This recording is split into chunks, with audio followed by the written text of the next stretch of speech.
Hey, this is Marilyn Gigliotti. Hey, this is Brian O'Halloran. Hey, everybody. My name is Scott Schiaffo, actor best known as the Chulies Gum Guy from the film Clerks. And welcome to Clerks Minute. You're listening to Clerks Minute. And I'm not even supposed to be here today.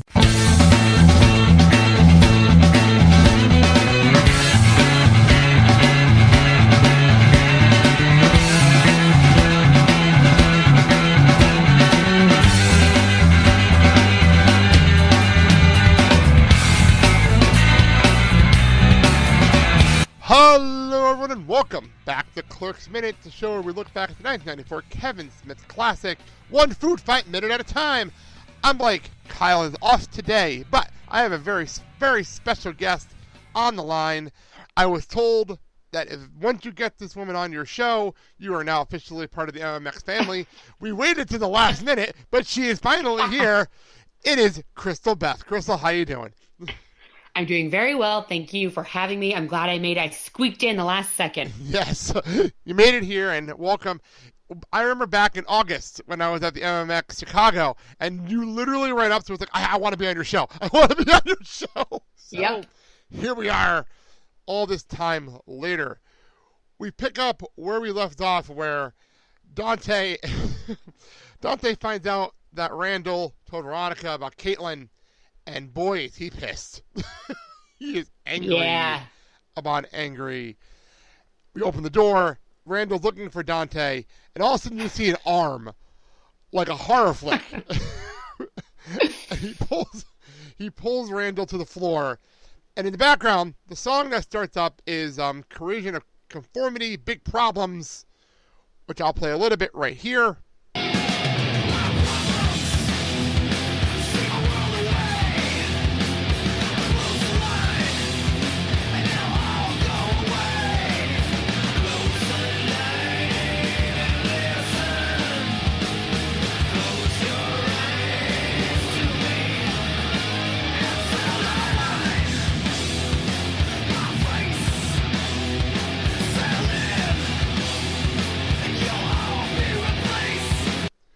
And it's time to have some fun.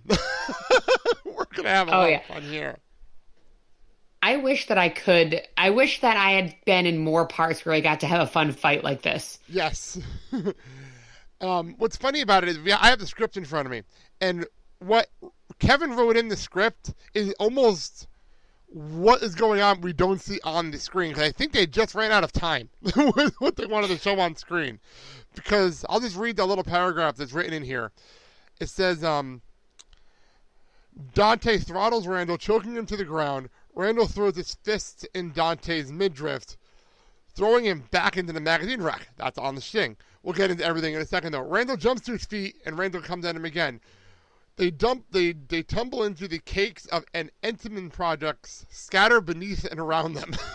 So funny. He grabs a pound cake and hits Dante in the head with it, using the opportunity to scurry down the middle aisle. I love the commentary. Dante leaps to his feet, and Randal grabs the shelves, knocking aspirin over until Randal, shrieking, sprays something into Dante's face. Dante paws at his eyes. Randal grabs Italian bread and smacks Dante in the face with it as he rushes him blindly. Dante chases him out of the frame. M&Ms scatter wildly across the empty floor, and ruckus is heard off camera. And that's what is in the script. What actually happened?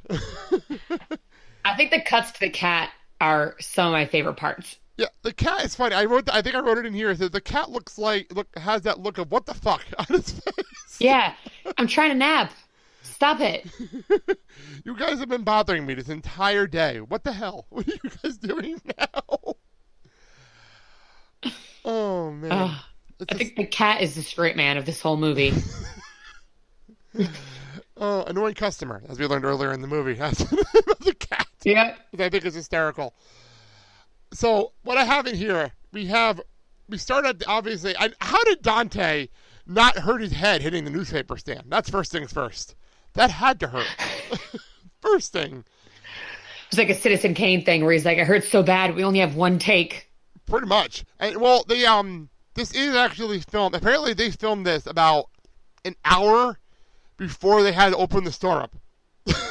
Wow. So they had an hour to clean this place up before the bosses got there to open up the store.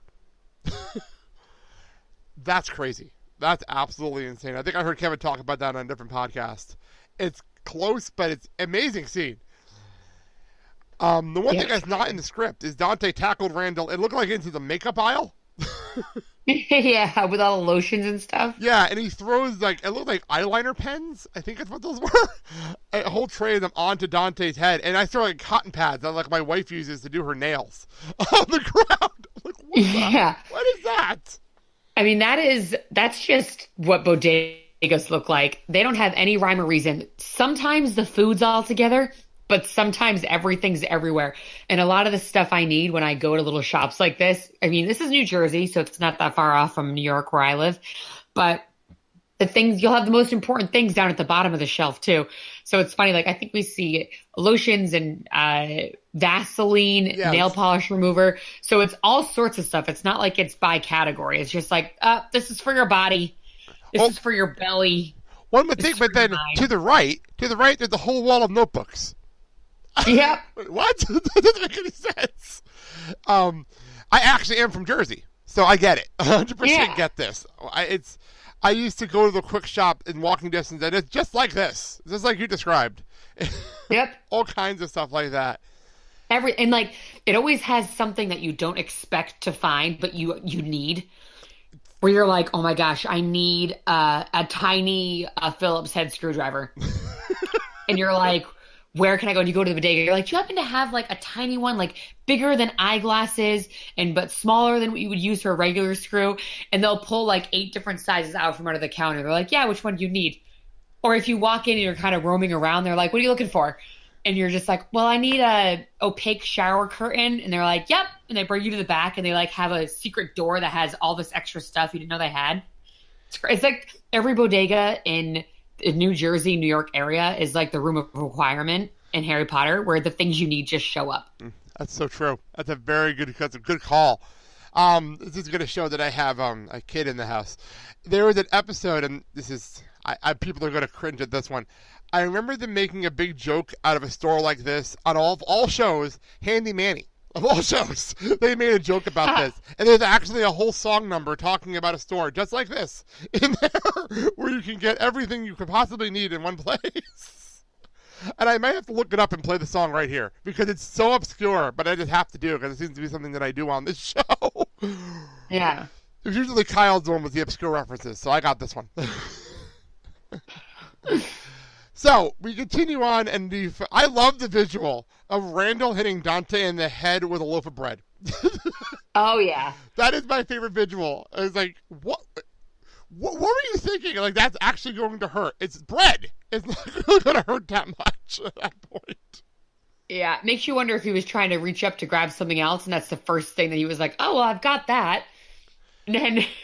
Also, it's way more insulting to be slapped with a piece of bread, I feel like. It's like a glove. It's the whole loaf, which is even worse. Worse. Oh, man. So then, like I said, the next note is the cat, which it's just... Wait, what? Really? You're bothering me. I have dogs in this house. They do the same thing. If we're having a loud discussion or laughing, I'll have a dog look up and they're like, really? I was sleeping. What the hell? Yeah. Why are you it's my house around? Too, bro. Yeah, well, I'm like, you have another room you can go into. Go into another room. Bother us somewhere else. So, next thing up, we have, they're on the ground, they're fighting off camera, but I did write down a lot of stuff I saw on the ground. Oh, good. There's a lot of stuff on the ground. First, the first screen I have, it's another loaf of bread, but this is actually bagged. And then I have a marshmallow bag, open marshmallow bag. There's Baby Ruths. Skittles, Ho-Hos, beef sticks, Talk Chew cookies, Milky Ways.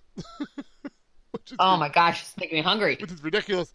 And then the next screen, it's I saw an unopened box of the Lipton cup of soup, which I honestly didn't even know was a thing of the 90s. I thought that was more recent. There you go.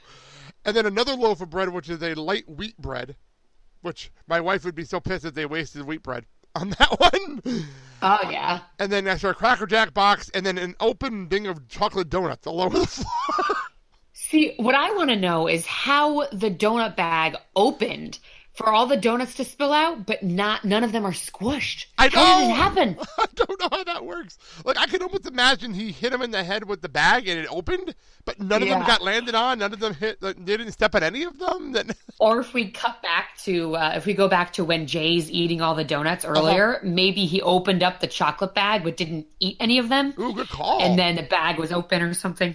Good call. I didn't even think of that. Good callback to that. Very nice. Oh, well, thanks. Yes. So, and then of course they end up in the candy aisle, which is which I have it first right on my screen right here, and there's so much here.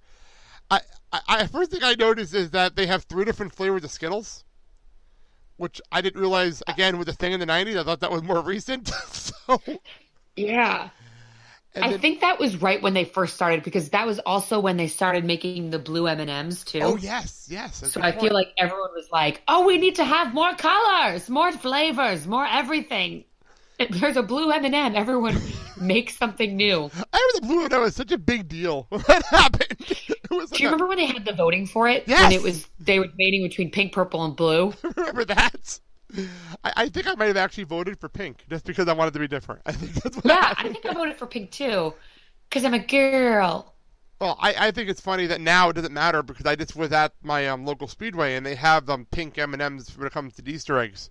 So they're pink now. So it works out. There we go. It works out nicely. And then also I see I was laughing because all I'm seeing is I feel like I'm at a movie theater looking at all the candy. Like all the candy stuff all over the place, except it's probably a hell of a lot cheaper here than it would be at a local movie theater. Yeah. I was laughing. I saw the Mounds and Almond Joy, and then the commercial popped in my head. Yeah. Man, the candy that's here is so old school. I know. I got Mounds and Almond Joy. I saw Clark bars. Goobers, Milky Ways, different forms of M&Ms, and then gummy bears, the old school gummy bears, which is really cool to see that box again, and then Raisinets randomly in the back, and then I can't really read the rest of them because it's black and white, so it's hard to read some of the boxes, but still. It's all candy that no one ever buys, and you're like, especially in a place like this, you're like, how long has that been there? I know. I think I see Milk Duds, too.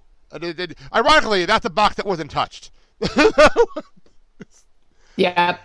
Yeah, it's just funny that they just had this thing and it ended up in this aisle, and then they're both just like exhausted. And the wrestling fan in me is annoyed because there wasn't a whole lot else going on. I wanted to see more. Yeah. The only dialogue we truly have in here is that you can tell it's best friends fighting, because right after it's all said and done, Randal asks him how his eye is, and Dante's like, the swelling's not so bad. But it stings, and he asks how his neck is, and it's hard to swallow. Yeah. It's hard to swallow. Yeah. See, a thing for me with this in the candy bar aisle, you know how hard they'd have to work? So when I'm going to buy candy from just a regular drugstore, you know how hard it is for me to pick it up off the shelf because you have to like bend your arm in and grab it? Mm-hmm. You know how hard they'd have to work to get the candy out of that shelf and onto the ground? True. That's a good point. That candy is stuck in there. I always, like, especially if I'm getting like a Reese's peanut butter cup or something, which is my favorite thing ever. Mm-hmm. I'll reach in, and as I'm grabbing it, that'll sometimes even fall out, or I can't even get it out. But they managed to pull all the stuff out from in these tiny shelves where there's only an inch of space to pick up the box. And I know that it's cinematic effects, and they wanted to make it look like it was messier.